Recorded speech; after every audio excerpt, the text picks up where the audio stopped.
Hey guys, it's Kublai Khan here to give you my opinion on Bioshock Infinite. Now, I've played this game, beat it. I just beat 1999 mode. It's amazing, great. It's fantastic. To point something out, to make things obvious, I love this game. It's without question just one of the best games I ever played. I'm gonna say it's probably my favorite Bioshock of the three. It's kind of, I mean, I really do like the original Bioshock, and there's a lot to love about Bioshock Infinite. The thing, however, there's also a lot to hate about Bioshock Infinite. And while you're blown away by the great graphics, just the storyline of Bioshock Infinite, there's just a lot to point out that's just wrong with the game.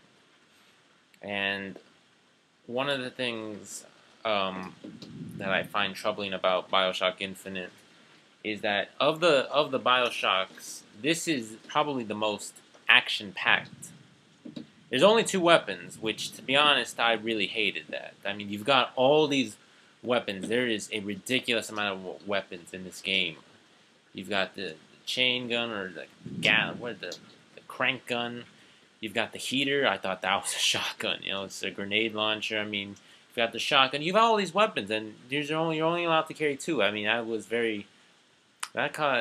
really kind of forces you to just use the best gun. I mean, it's not really much of a survival horror. I mean, they really took that out with the whole two-weapon system. The Vigors, they're not that great, or not as useful as you may like them to be. And I'm not sure if you had this problem, but during my first playthrough, both playthroughs actually, I never could, get a lot of money. So I couldn't upgrade my weapons, upgrade my Vigors to their fullest potential. So the Vigors were fairly weak, and I was stuck using, my favorite weapons, the carbine and shotgun. But the Vigors, they just really weren't. They didn't really do it for me. They're still, quite effective. But as you can see, you just pretty much used Murder Crow, Shock Jockey, and Possession. That was it. It had, the characters were great in it, and like any true Bioshock, there's the choice, which we see here. This is where I get, this is my biggest issue with Bioshock Infinite. This is, to be honest, I think is the biggest problem with it, and I don't know how they missed this part. I mean, they have it in here, and they have this in here, but yet the ending makes it all redundant. The choice, throughout the game, you're given choices. You have the choice of choosing the bird pendant over the cage, and the save Slate or kill him. But that means nothing. And if you haven't played the game already, and you're thinking of, or if you're playing the game right now and you're wondering, should I play it again to see what will happen? Don't. It won't change it. So it just makes it feel all redundant. So you can play it all you want, not die. Save Slate, kill him, whatever, and all the combinations. You'll still get the same ending. And that, to me, honestly, really, really hurts the game. It doesn't make it feel like a true Bioshock. It's a great game all around, but that's not having that. The multiple ending, the good, the bad, the neutral ending. Where is that? Where is that? Another thing is, this game, if you've seen the videos, the early demo ones, this game changed a lot. This game changed so much. And there's all these jokes on these videos. It's just another universe. We're seeing the Booker from another universe. And I still love Bioshock Infinite, but I really would have liked to have played the demos I saw. The first one was amazing. The Nothing Ventured, Nothing Gained. I really wanted to play that. And then the second demo, which I'm wondering, why didn't they even include that? It really seemed to integrate, the action with it, Elizabeth was meant to be more useful.